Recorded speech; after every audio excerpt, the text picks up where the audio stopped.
Bismillahirrahmanirrahim. Alhamdulillahi ala ihsanih wa syukru lahu ala taufiqihi wa amtinanih. Asyhadu an la ilaha illallah ta'ziman li sya'nih. Asyhadu anna Muhammadan abduhu wa rasuluhu da'iyan ila ridwanih. Salawatullahi alaihi wa ala alihi wa ashabihi wa ikhwanih. Qala ta'ala ya ayyuhalladzina amanu taqullaha haqqa tuqatih wa la tamutunna illa wa antum muslimun. Allahumma alimna ma yanfa'una wanfa'na bima 'allamtana wa zidna ilman ya rabbal alamin. Rabbi shrah li sadri wa yassir li amri wa hlul 'uqdatam min lisani yafqahu qawli. Amma ba'du. Segala puji bagi Allah Subhanahu wa taala yang memudahkan pertemuan kita pada kesempatan kali ini. Sama-sama kita belajar berkenaan dengan kitab taharah yang ada di kitab bab taharah yang ada di kitab Umdatul Ahkam, yang berisi hadis-hadis berkenaan dengan taharah, taharah. Para hadirin yang dirahmati Allah Subhanahu wa taala, di hadis yang pertama muallif rahimahullah membawakan hadis yang berkenaan dengan niat. Beliau menyebutkan al-hadis al-awwal an ummul mu'minina Abi Hafsin, an amiril mu'minina Abi Hafsin, dari Amir Mukminin Abu Hafsin Umar bin Khattab radhiyallahu anhu, qala sami'tu Rasulullah sallallahu alaihi wasallam yaqul, aku mendengar Nabi sallallahu alaihi wasallam bersabda, innamal a'malu binniyat, sungguhnya amalan-amalan itu tergantung niatnya. Wa innama likulli imri'in ma nawa, dan sesungguhnya seseorang akan mendapatkan sesuai dengan yang ia niatkan. Faman kanat hijratuhu ila Allah wa rasulih fa hijratuhu ila Allah wa rasulih. Barang siapa yang hijrahnya karena Allah dan Rasulnya, maka hijrahnya itu pada Allah dan Rasulnya. Ya, dia akan mendapatkan pahala sesuai niatnya. Faman kanat hijratuhu lidunya yusibuha aw imra'atin yankihuha fa hijratuhu ila ma hajara ilaih. Dan barang siapa yang hijrahnya dikarenakan dunia yang ingin dia miliki atau wanita yang ingin dia nikahi, maka hijrahnya sesuai dengan apa yang ia niatkan. Hadis riwayat Bukhari dan Muslim. Para hadirin yang dirahmati oleh Allah Subhanahu wa taala, hadis ini adalah hadis yang agung. Hadis yang merupakan kaidah yang besar yang menjadi kaidah-kaidah kehidupan seorang muslim, ya, sebagai penimbang tentang diterimanya sebuah amalan ataupun tidaknya, tentang seorang mendapatkan pahala dari Allah Subhanahu wa taala, pahala yang banyak atau tidaknya. Dan Nabi sallallahu alaihi wasallam memberikan kabar kepada kita sekalian bahwasanya amalan-amalan itu akan diterima oleh Allah Subhanahu wa taala tergantung daripada niat-niat mereka. Apabila niatnya niat yang baik karena Allah Subhanahu wa taala, maka amalan-amalan yang soleh yang dilakukan berdasarkan ikhlas karena Allah Subhanahu wa taala, maka amalannya diterima. Tetapi sebaliknya, kalau dia berniat di dalam dia beramal, ya, mengharapkan hal-hal yang berhubungan dengan dunia, maka dia tidak akan mendapatkan pahala di sisi Allah Subhanahu wa taala, dan amalnya itu mardud, tertolak. Dan Allah Subhanahu wa taala aghna syuraka anis syirk. Allah Subhanahu wa taala tidak membutuhkan amalan seorang hamba dia terkandung di dalamnya kesyirikan yang tidak diniatkan mendapatkan ridho Allah Subhanahu wa taala. Dan Nabi Shallallahu alaihi wasallam memberi permisalan yang menjelaskan apa yang beliau sebutkan di awal hadis, innamal a'malu binniyat wa innamal likulli imri'in ma nawa. Beliau memberikan permisalan tentang kaidah ini berkenaan dengan hijrah. Ya. Barang siapa yang berhijrah dari bilad syirik, ya, negara yang penuh kesyirikan, yang di dalamnya dia tidak bisa menegakkan hukum-hukum Allah Subhanahu wa taala, ya. Ketika dia hijrah dan mengharapkan dari amalan yang mulia ini, hijrahnya ini, pahala dari Allah Subhanahu wa taala yang mendekat, yang ditujukan untuk mendekatkan dirinya kepada ampunannya, ya, berpindah dari negara itu supaya dekat dengan Nabi Sallallahu Alaihi Wasallam, supaya bisa belajar agama darinya. Maka hijrahnya ini fi sabilillah, di jalan Allah Subhanahu wa taala, dan dia mendapatkan pahala dari hijrahnya. Tapi kebalikannya, barang siapa yang hijrahnya untuk bertujuan mendapatkan hal-hal duniawi, maka dia tidak berhak mendapatkan sawab, pahala di sisi Allah Subhanahu wa taala. Bahkan kalau dia niatkan hijrahnya itu untuk bermaksiat, maka dia mendapatkan iqab, ya, hukuman dari Allah Subhanahu wa taala. Dan ini penting, ya. Di dalam hadis, kalau tujuannya apa namanya, menikahi seorang wanita seperti yang disebut hadis, maka dia akan mendapatkan apa yang dia dapatkan. Mungkin dunia dia dapatkan, mungkin juga tidak. Tetapi hapusnya pahala amalannya itu sudah pasti.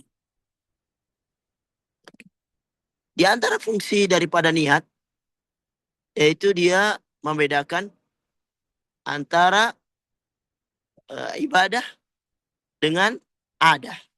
Bedakan ibadah dengan kebiasaan. Seperti misalnya seorang yang mandi. Ketika dia mandinya itu diniatkan ibadah, menghilangkan junub, ya, ya, maka mandinya itu bernilai ibadah. Atau dia mandi supaya bersih, agar sholatnya dalam sebaik-baik keadaan, maka dia mendapatkan pahala. Tapi kalau mandinya untuk hilangkan keringat, ya, untuk sekedar supaya mendinginkan diri, ya, atau tidak berniat apa-apa, maka dia tidak mendapatkan pahala. Di antara fungsi niat yang lain, membedakan antara ibadah yang satu dengan ibadah yang lainnya.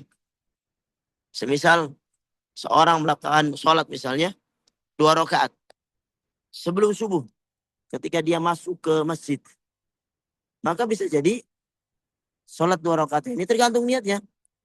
Bisa dia niatkan sholat sunnah sebelum subuh. Bisa dia niatkan sholat tahiyatul masjid.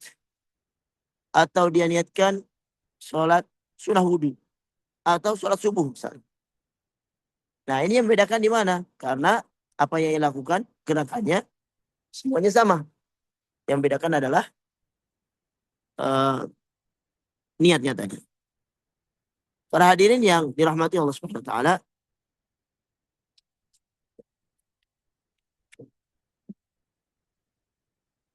Ya.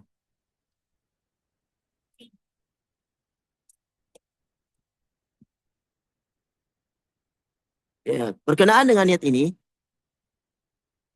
kalau kita bisa membagi ya ilmu tentang niat yang berkenaan dengan ikhlas dalam beramal, ya. Dan ini yang perlu ditanamkan dari setiap amal. Ini berbicara para ulama ahli tauhid, ya, ahli suluk. Sedangkan yang berkenaan dengan membedakan ibadah satu dengan ibadah yang lainnya, biasanya yang berbicara adalah ahlu fiqh, ahlu al fiqh. Dan hadis ini, para hadirin yang dirahmati Allah Subhanahu wa taala, adalah hadis yang luar biasa sebagai ukuran amalan seorang yang berkenaan dengan hati, dengan ikhlas. Sedangkan nanti ukuran yang berkenaan dengan prakteknya, ya, bagaimana dia beramal, maka tadi hubungannya dengan hadis yang sebutkan terkabarkan oleh Aisyah tentang ittiba, mengikuti apa atau ibadah-ibadah yang dilakukan oleh Rasulullah Shallallahu Alaihi Wasallam. Jadi dua hal syarat diterimanya amal, yaitu ikhlas karena Allah Subhanahu Wa Taala dalam beribadah, dan ittiba, mengikuti Nabi Muhammad Shallallahu Alaihi Wasallam dalam praktek pengamalannya. Para hadirin yang dirahmati Allah Subhanahu Wa Taala, beberapa faedah yang bisa kita ambil dari hadis ini, bahwasanya amalan-amalan itu tergantung dengan niatnya, baik diterimanya, baik kesahihannya atau kerusakannya, baik kesempurnaannya atau kekurangannya, baik amalan itu sebuah amalan taat atau amalan maksiat. Barang siapa yang beramal, ya, karena kan ria, ya, maka dia akan mendapatkan dosa. Barang siapa yang hendak berjihad misalnya, yang jihad ini merupakan amalan yang utama, ya, menegakkan kalimat Allah Subhanahu Wa Taala. Kalau ia niatkan untuk Allah Subhanahu Wa Taala, maka dia mendapatkan apa yang Allah janjikan, dan mungkin di belakangnya dia akan mendapatkan dunia. Tapi kalau dia hanya berniat untuk mendapatkan ghanimah saja misalnya, maka pahalanya akan berkurang, ya, dari amalan itu. Apalagi kalau dia meniatkan uh, untuk dilihat oleh orang lain, ya, ya, untuk uh, dikenal namanya sebagai pemberani, maka dia tidak mendapatkan apa-apa di sisi Allah Subhanahu Wa Taala. Kemudian faedah yang kedua, bahwasanya niat itu adalah syarat yang asasi di dalam beramal. Tapi ini tidak boleh hulu, ya. Yang hulu dalam menghadirkan niat ini, karena niat itu adalah amalan hati, ya. Bahkan sebagian ulama mengatakan bahwasanya talafut bin niyah itu bid'ah. Ya, talafut mengucapkan niyah itu bid'ah. Dan faedah yang selanjutnya, wajib kita berhati-hati dengan riya, berhati-hati dengan sum'ah, ya. Karena beramal dengan tujuan dunia, selain tidak mendapatkan pahala, juga akan capek dan sia-sia saja. Bahkan yang lebih parah dari itu, dia bisa merusak amalan yang ia lakukan. Para hadirin yang dirahmati oleh Allah Subhanahu Wa Taala, kemudian faedah selanjutnya tentang wajibnya seorang memperhatikan amalan-amalan hati. Ya. Berapa banyak amalan-amalan hati yang harus kita perjuangkan supaya mendapatkan pahala yang penuh di sisi ya, amalan hati, seperti ikhlas, tawakal, khauf, raja, dan amalan-amalan yang lainnya. Bahwasanya hijrah dari negeri syirik ke negeri Islam itu adalah sebaik-baiknya ibadat di sisi Allah Subhanahu wa taala apabila dia niatkan untuk mendapatkan pahala di sisi Allah Subhanahu wa taala. Kemudian hadis yang kedua, an Abi Hurairah radhiyallahu anhu qala Rasulullah sallallahu alaihi wasallam la yaqbalullah salat ahadikum idza ahdatsa hatta yatawadda. Hadis dari Abu Hurairah radhiyallahu anhu bahasanya Rasulullah sallallahu alaihi wasallam bersabda, Allah tidak menerima salatnya seseorang dari kalian apabila dia berhadas sampai dia hatta yatawadda, sampai dia berwudu. Hadis riwayat Bukhari. Maksudnya tidak diterima ini la yaqbalullah,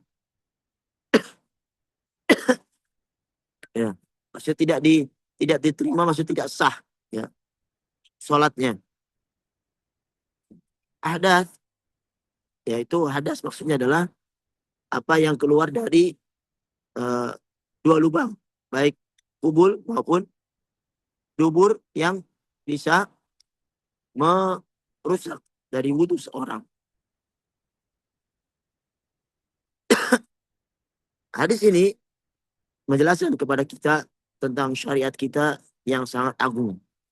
Syariat yang memperhatikan kebersihan, syariat yang memperhatikan bagaimana seorang di dalam beribadah menyiapkan dirinya dengan sebaik-baik keadaan. Apatah lagi ketika dia akan sholat. Yang hendaknya ketika seorang akan menghadap di hadapan pencipta langit dan bumi, ya, dalam sholat, maka hendaknya masuk sholat tidaklah ia masuk sholat kecuali dalam keadaan sebaik-baiknya keadaan, ya, baik dari jasadnya, baik dari pakaiannya, ataupun tempat di mana ia melakukan sholat. Karena sholat adalah hubungan yang sangat intens antara seorang hamba dengan Allah Subhanahu wa taala. Di situ dia bisa beribadah, ya, kepada pencipta langit dan bumi, mendekatkan diri kepadanya, bahkan berbicara langsung berhadapan-hadapan untuk mengungkapkan ketundukannya, kehinaannya, dan kebutuhannya kepada pencipta. Dia memohon untuk kebaikan dunia dan di akhirat. Sehingga apa? Allah Subhanahu wa taala mensyariatkan untuk membersihkan diri dengan berwudu, ya, dengan bersuci. Dan disebutkan di hadis ini bahwasanya Allah tidak menerima sholat seseorang yang ketika akan sholat dia berhadas, dia tidak mempunyai wudhu. Di dalam hadis ini kita bisa mengambil dua faedah. Faedah pertama, bahwasanya sholat seseorang yang berhadas itu tidak diterima hatta yatahhar, sampai dia bersuci, ya, berwudu, menghilangkan hadasnya, baik itu hadas besar ataupun hadas kecil.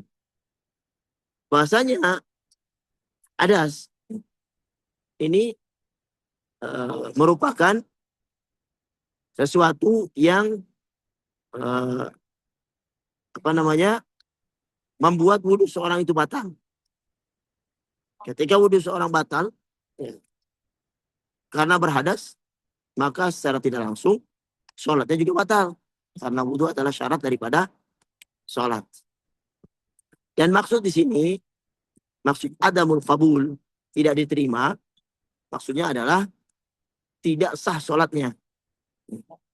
Tidak sah sholatnya. Dan hadis yang bersama kita ini menunjukkan bahwasanya taharah merupakan syarat daripada sahnya sholat. Hadis yang ketiga, an Abdullah bin Amr bin As, dari Abdullah bin Amr bin As, wa Abi Hurairah wa Aisyah radhiyallahu anhum qalu mereka meriwayatkan qala Rasulullah sallallahu alaihi wasallam, Rasulullah sallallahu alaihi wasallam bersabda, wailul lil aqabi minan nar. Celakalah, ya, kecelakaanlah akan terjadi padanya lil aqabi, ya. Nanti akan dijelaskan orang yang tidak membasahi aqab, yaitu muakhir al-qadam, ya, kaki bagian belakang dari neraka. Ya, kecelakaan orang yang di dalam wudunya tidak menyempurnakan dengan meninggalkan bagian akhir daripada kakinya tidak dibasahi. Ini kecelakaan yang bisa menyebabkan dia masuk neraka. Karena apa? Karena dengan tidak sempurnanya wudu seorang tidak sah sholatnya. Sehingga apa? Seolah-olah dia tidak sholat. Ya, maka ini perlu diperhatikan. Karena apa? Muakhir qadam, ya. Ya, ini sebagai contoh saja, ya. Akhir daripada kaki bagian belakang. Kadang-kadang orang lupa itu, ya. Ataupun tidak sengaja dengan meninggalkan membasuhnya. Maka perlu dibasuh supaya sempurna. Ya. Dikenakan, sampaikan air ke tempat yang sempit-sempit, yang mungkin tersembunyi, perlu dibasuh dengan tangan. Dan ini adalah peringatan dari Nabi Shallallahu Alaihi Wasallam tentang orang yang bermudah-mudahan dalam berwudu, tidak memperhatikan kesempurnaan wudunya, ya. Tidak menyempurnakan, atau tergesa-gesa dalam berwudu. Dan biasanya tempat-tempat yang tersembunyi, ya, seperti misalnya akhir daripada kaki ini al-aqab, itu tidak sampai air. Walaupun air itu mengalir, tidak sampai dia perlu diusap oleh tangan kita supaya sampai air ke situ. Nah, ini hanya sebagai contoh. Begitupun tempat-tempat yang lainnya yang juga perlu diperhatikan supaya sampai air ke anggota wudu. Bahkan ancaman luar biasa, ya. Anna wailul aqabi minan nar. Dari hadis ini ada beberapa faedah yang bisa kita ambil. Yang pertama tentang wajibnya seorang itu memperhatikan anggota wudunya ketika berwudu. Ya. Jangan sampai kelalaian kita atau terburu-buruan dalam berwudu meninggalkan bagian-bagian yang seharusnya dibasuh, ya, dalam kita berwudu. Dan maksud daripada wailul aqab minan nar, maksud aqab di sini bukan kaki saja yang masuk neraka, tapi orangnya maksudnya. Orangnya juga masuk ke neraka. Ya. Dan ini adalah ancaman yang keras kepada orang-orang yang tidak memperhatikan wudunya. Bahasanya wajib untuk kaki, ya, itu dibasuh al-ghasl, ya. Bukan dimasak, ya, bukan diusap seperti apa yang diyakini oleh Syiah. Syiah tidak, ya, membasuh kaki, ya. Basuh maksudnya mengalirkan air di kaki. Ini mazhab jumhur ulama. Dan membasuh kaki itu lebih utama dan lebih dianggap penting, karena maksudnya kaki ini sumber-sumber terkenanya seseorang dari najis, dari hal-hal yang bisa membuat batal daripada sholat seseorang, ya. Maka perlu diperhatikan dan dibasuh, bukannya diusap.